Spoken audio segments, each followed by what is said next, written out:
It started with a letter, just a plain white envelope, no warning, left in the rusted mailbox at the end of the gravel driveway leading to my old lake cabin. The address was typed in stiff block letters. The return? Clearwater Shores Homeowners Association. I almost burned it, thinking it was another complaint about my unkempt grass or the color of my cabin. But curiosity won. Inside was a formal notice. The HOA claimed I was in violation, unpaid dues, unauthorized landscaping, and an unapproved dock. They were threatening legal action, signed Linda Ditt, HOA president. I'd met her once, cold perfume, tighter smile. She clearly didn't like that I skipped meetings, didn't pay dues, and hadn't painted the cabin their approved beige. What she didn't know: I never joined the HOA. I couldn't have. My grandfather bought this land back in 1952, before Clearwater Shores existed. He built the cabin himself, dragging timbers down a ridge and hammering them together one summer.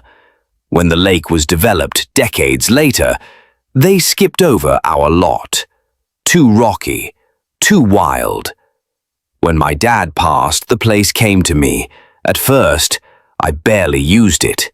No internet, creaky floors. But over time, it became my escape. I rebuilt the dock, fixed the roof, cleared brush, paid my taxes, kept to myself. Figured that was enough. Apparently not. I tried calling. No answer. Then came a second letter, this time from a lawyer, claiming I was trespassing, 30 days to comply or leave. I could have walked away, but something about their tone, the entitlement, pushed me. So I did what my grandfather would have done. I dug through boxes in the attic and found it, the original deed. Yellowed, stamped 1952. It named him as the sole owner of Lot 7, wrapping around the lake's north shore. A map showed boundaries, including riparian rights extending 75 feet from the shoreline. That included my dock, and even better, their communal dock too.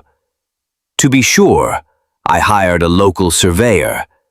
2 weeks later, he confirmed it.